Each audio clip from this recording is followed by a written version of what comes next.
Hello, everyone. My name is Francis Ifacho, and welcome to my channel.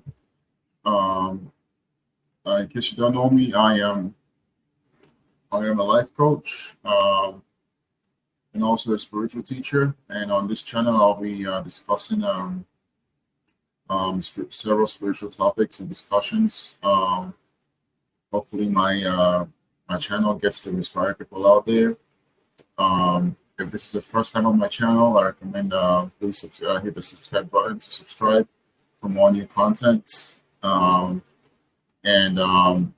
Without much further ado, let's get straight to the topic for today. So today I would like to talk about growing up an INFJ. Um, so in case you didn't know, INFJ is a personality type. There are 16 types out there according to the Myers-Briggs personality types, and INFJs are the rarest of all 16. I believe that in the entire United States, INFJs make 1% or less of the entire population.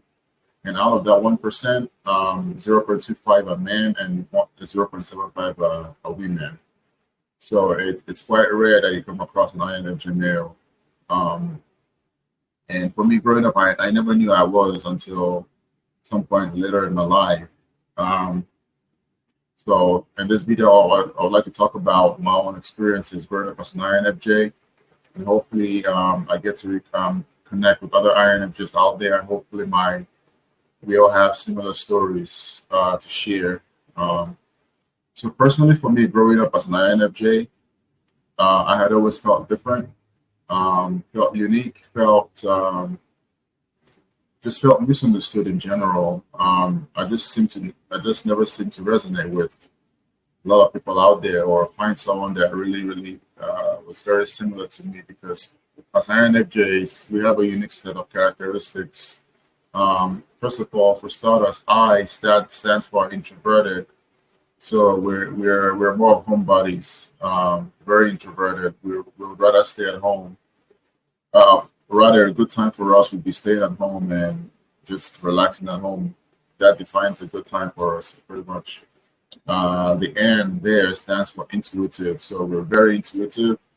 Our intuition just comes very natural to us. I remember at the earliest, when I was about 8 or 9 years old, I remember walking home from school one day, and I'm from Nigeria. I came to the US here in 2014. So during my primary school, as we would call it back home, or elementary school, I remember walking back home one day when I was 8 or 9. So that was, for the most part, my parents would come pick me up from school.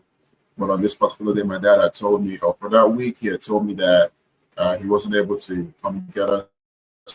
So we would have to walk back home. So on this particular day, I was walking back home. There's a particular route I would take going home. And so I took that route the first day. On the second day, as I was walking home, I just felt this strong intuition from nowhere telling me, hey, do not take this route, take a detour. And I was 8 or 9, and that feeling was so strong that I obeyed, I listened. So I took a longer route to get home. And the next day when I was in school, I heard that a kid had been kidnapped on that road that I would have taken. So who knows, maybe that would have been me if I had not listened to my intuition. So our intuition just comes very natural to us. It's that gut feeling that you have to do something when, logically speaking, might not really make that much sense, but you just want to follow your instincts, pretty much. The F stands for feeling. So INFJ is naturally a very empathetic and compassionate. We tend to have a big heart, um, and we love to help people, pretty much. That's for the feeling part of it. And the judge in the J stands for we're very practical. We prefer structure. We prefer order. We prefer to see the bigger picture before we dive into any situation. We like to plan ahead. We're very structured. We prefer to work in structures rather than by default, rather than go with the flow. But that's what the J part stands for. It stands for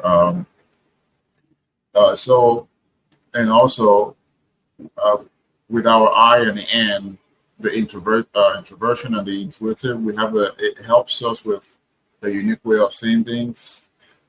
So I remember, a couple of times when I was a kid, when I was little, with my friends and my classmates, and we would have, debates or discuss about ideas or topics, and I just had this unique way of saying things, and it just never wasn't the same as a general consensus at the time, and I would often get picked on or bullied for that because I was labeled as the odd one out. So that sort of made me to keep to myself and withdraw for the most part. So we're also blessed with a unique way of saying things. Here in the world, our ideas, our opinions on things. That's one thing about being an INFJ. We are very creative, very insightful, very inspiring, very decisive, determined, altruistic, passionate. Um, and the not so good parts about it is it often gets lonely sometimes when, because of the introversion, we're very introverted. We, like I said, we prefer to pretty much, we need a lot of alone times for ourselves to recharge. That doesn't mean we don't go out. We do go out, but more of like if you're asking INFJ, what is your favorite pastime? Whereas someone who's extroverted will say, "Oh, I like going out or having fun." The INFJ will tell you, "Oh, I want to go home and read a book." So pretty much that's how INFJs are. And because we are rare, it's hard for me. It's been hard to connect with people on the deep level because it's just so difficult to find someone else like me out there. But when we do connect, now we understand ourselves. So I think I may have met only two INFJs in my entire life, physically speaking, and I'm sure there are others out there. Um, and I hope to reconnect with you guys. Hopefully, you can put a comment in the comment section that you're an INFJ. And, let me know what your experiences are growing up INFJ and how that has helped you. For me, it's helped me a lot. In several ways. I'm not the type to fit into a crowd, so it helps me stand out. It helps me grow in a different way. It helps me look within myself. There are a lot of benefits to that as well. Um, all right. One last thing about the not so good part about it is we're often misunderstood. So because of our unique way of saying things or our unique perspectives, we sometimes we're misunderstood because people just don't understand us. Like, why would you say that? Why would you say it like that?